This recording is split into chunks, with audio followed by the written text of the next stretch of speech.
berada di kawasan Geopark itu Pelabuhan Ratu. Geser. Kebetulan saya bertemu dengan salah seorang narasumber. Maaf, dengan Bapak siapa? Kang Saman Ciletu. Kang Saman Ciletu. Ini oke punya. Saya mungkin sudah bincang-bincang dengan beliau.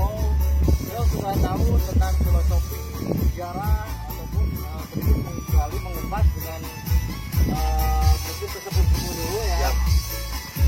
Memang harus kita gali karena orang-orang dulu itu sudah mulai nggak ada ya. Yap. Dengan adanya seperti ini. Coba saya pengen tahu paparannya seperti apa dari Kang siapa, maaf baru saya- Kang Saman. Kang Saman ya. Jangan lupa Kang Saman ini kan punya kawasan Geopark Celutu, Pelabuhan Ratu. Assalamualaikum warahmatullahi wabarakatuh. Sampurasun. Sampai Selamat datang. Ini bahasa Indonesia atau bahasa Sunda ini? Lebih enaknya. campuran. Campuran. Orang Sunda kan Orang namanya Pajampangan. Pajampangan, betul sekali. Selamat datang di Pantai Palangpang. Palangpang itu filosofinya palang besar di jalan disebut gapura. Jadi ini tuh hanya pintu masuk. Karena yang bahasa pang teh, cek bahasa Sunda, pang gedena, pang alusna, lamun dipalang ke di jalan disebut gapura. Berarti pintu masuk. Umargi yang namanya Geopark itu, Geo itu batu, Parknya taman. Maksudnya taman batuan purba yang berusia 65 juta tahun, yang berawal dari sesar Indo-Australia sama Asia yang reduksi yang tersingkap, melipat dan patah, jadilah Pulau Kunti. Nah, iya, dari sana barulah rentetan Jawa dan Sumatera terbentuk. Makanya di sini bebatuannya tertua di Pulau Jawa dan di Pulau Sumatera. Nah, kenapa dinamain Pulau Kunti katanya? Kok serem amat? Banyak pengunjung yang sampai nggak jadi untuk berangkat ke sana karena dengan nama Kuntinya ini. Nah, jadi bahasa Kunti ini di sini karena di sebelahnya Pulau Kuntinya kan batuannya gabro. Kebetulan di sebelahnya ada batuan konglomerat atau batu melang sejenis batuan reduksi sesar Indo-Australia tadi yang diendapkan di palung dalam, ditaikan dengan gempa tektonik, disatukan dengan sedimen lumpur itu. Bentuknya kayak dam ke bawah. Nah, di bawahnya itu banyak pengapuran atau pengeroposan batu disebut gua-gua kecil atau lubang-lubang kecil. Nah, lubang tersebut kalau dihantam gelombang 4-5 meter, dia akan mengeluarkan gema mirip dengan orang ketawa. Dinamainlah Pulau Kunti. Pulau Kunti. Karena Pulau Kunti itu bukan pulau, kebetulan tanjung daratan yang menjolor ke laut. Karena sering dengar suara tersebut, akhirnya dinamainlah Pulau Kunti. Kalau pulau itu kayak Pulau Mandra, batuannya terpisah, dikelilingi oleh air, baik pasang atau surut sama aja, itu namanya pulau. Tadi sewaktu on off air kita sudah bicarakan kenapa ini suka apa namanya lautannya suka keruh. Oh Maksudnya gitu gimana? ya, oke. Kan namanya Geopark Ciletu nih, baru kita bahas geoparknya aja.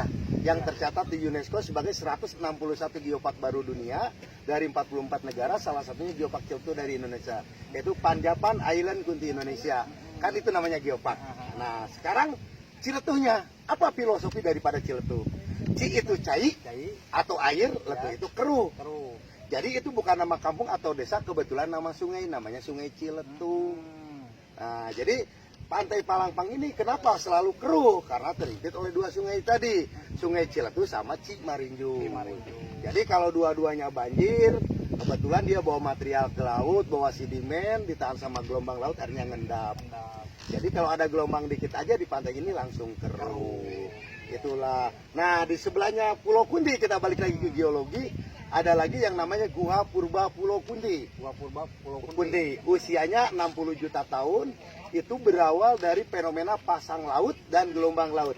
Jadi gunung di pinggir pantai, hantam terus sama dihantam sama gelombang air laut, akhirnya ada pengeroposan nyampe kedalamannya 15 meter, tingginya 9 meter. Makanya gua tersebut tidak diketemukan batuan salaktit atau stalagmit, karena itu gua kering. Jadi kalau gua kapur atau gua tetesan pasti ada batuan salaktit sama stalagmitnya.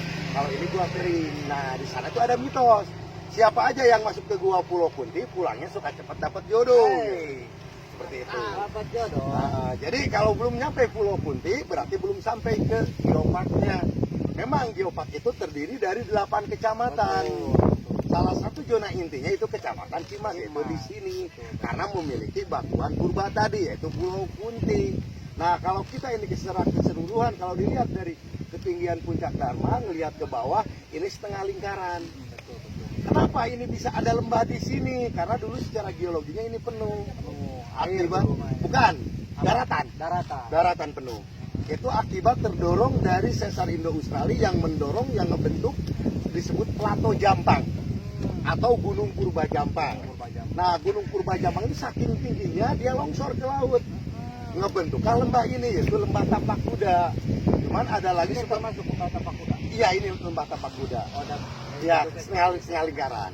Ini lembah Tapak Kuda menghadap ke samudera langsung. Jadi dari gunung tinggi itu menjolor ke bawah, kedorong. Disebut longsor. Makanya gunungnya di sini dinamain Mega Amphitheater. Mega itu artinya besar, amphitheater itu bekas longsoran. Kalau enak memandang poolnya itu di Panenjoan ya, Iya, Panenjoan sama Puncak Dharma. Tapi view-nya di sini-sini juga. Iya. Dan ini juga ada salah satu peneliti tesisnya itu diterima S2-nya, dia lulus, dia yang menyatakan bahwa di sini dulunya kejatuhan meteor. Oh gitu. Iya, planet meteor, cuman sampai saat ini belum ditemukan batu asteroidnya, pembuktiannya. Cuman tesisnya diterima, secara ilmiah diterima. Kalau jadi alasan mereka apa ini bisa disebut kejatuhan meteor? Karena kalau misalkan Gunung Plato Jampang atau Gunung Purba Jampang, kenapa nggak semua Jampang terjadi? Oh, ini cuma segini aja setengah lingkaran. Dia mengategorikan ini kehantam meteor. Walaupun tidak ada, sampai saat ini belum diketemukan asteroidnya. Mungkin jutaan tahun yang lalu ya. Ya, itu sekitar 32 juta tahun yang lalu itu terjadinya. Makanya antara batuan yang ada di Panenjoan sama di sini tuh beda. Iya. Ketuaannya. Ini lebih tua pantai ini daripada Panenjoan. Iya. Nah, salah satu geseran dari Plato Jampang itu yang dibuktikan sekarang dengan adanya Pulau Mandra. Nah, Pulau Mandra itu yakini dulunya di dekat di Panenjoan sana. Kenapa Pulau Mandra? Oh, karena dia terdorong oleh longsoran tadi ke laut. Maksudnya dikira orang mungkin Mandra itu kan yang ini ya, ini jadi kita di sini berbicara secara geologinya dulu. Ya. Nah, makanya batuan Pulau Mandra itu terbentuknya dari batuan pasir bagian atas yang terdorong ke laut. Asalnya dari laut nyambung sama darat, dari darat didorong lagi ke laut. Nah, kenapa dinamain Pulau Mandra? Oh, kayak saudaranya si Omas gitu kan. Padahal usianya di bawah 30 juta tahun, mana mungkin sama dengan yang namanya bintang film kan. Tuaan mana? Karena kayak zaman Firaun Legoman ini masih di sini gitu kan. Nah, jadi Pulau Mandra kenapa dinamain Pulau Mandra? Dulu di sini kan banyak orang Bugis. Karena di Ciletu itu terdiri dari 5 suku yang pernah menguasai, dalam artian menguasai perekonomian di bidang kelautan. Yang pertama, dia setiap suku di sini semua memiliki alat tangkap tersendiri yang dibawa dari tempat asalnya. Contoh pertama orang Sunda, dia punya teknologi pancing. Suku kedua Betawi, dia punya teknologi namanya seroan. Yang ketiga Bugis, teknologi namanya pagang atau bagang. Suku keempat Madura, dia punya teknologi nyelam. Suku kelima dari Jawa mulai Cirebon, Indramayu sampai ke sana, dia bawa teknologinya jaring yang masih dipakai sama warga sekarang. Itu. Nah, kalau Pulau Mandra apa kaitannya dengan orang Bugis? Nah, dulu karena banyak orang Bugis waktu itu menguasai perekonomian di sini, dia bawa teknologi baru itu bagan. Jadi pagi-pagi dia bikin bagan di laut. Nah, siang hari mereka pada kumpul di Pulau Mandra. Kebetulan ada yang lewat dari Sungai Ciletu, 2 perahu kecil atau sampan kecil, satu orang dia merapat ke Pulau Mandra ini. Nah, sama temannya dipanggilin, woi Mandre, kedengaran sama orang Sunda, dikirain Mandra, padahal Mandre. Mandre itu bahasa Bugisnya makan. Kayak kita sama temen, woi makan, atau tuang, cuman pakai bahasa Bugis. Mandre, kedengaran sama orang Sunda, terkenalnya Mandra. Itulah kronologis mengenai Pulau Mandra. Oke, siap. Santai, ini obrolan santai. Saya sangat bangga ketemu sama Akang hari ini, termasuk salah satu berjuang dalam sejarah, filosofi, bagaimana ini budaya. Saya sangat cinta dengan budaya. Siap. Sejarah itu sangat cinta. Orang tidak akan bahagia dunia akhirat tanpa mengenal sejarah. Yakin itu. Betul. Termasuk kaitan Teluk Jampang itu sebetulnya tidak perlu ditakuti.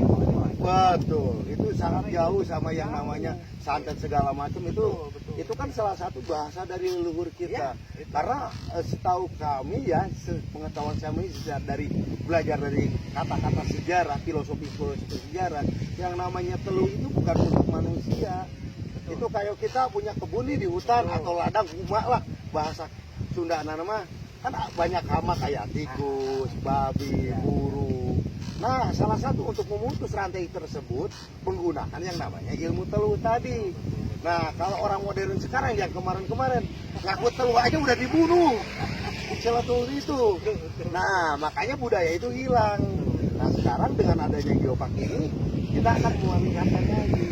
Dan apa yang di sini yang salah satu keberhasilan geopark menurut kami di sini tuh yang paling menonjol menurut kami adalah satu.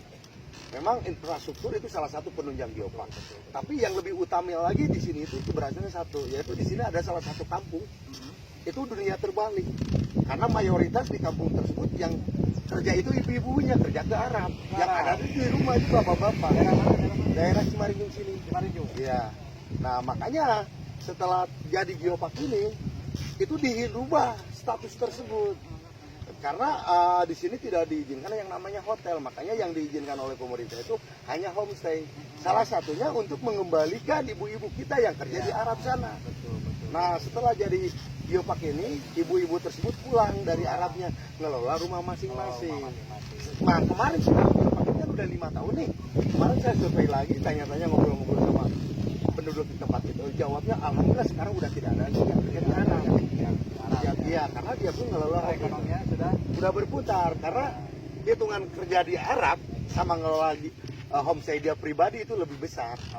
Karena hitungannya kita ya 1 bulan itu ada 8 hari, yang Sabtu Minggu kan berarti 8 hari.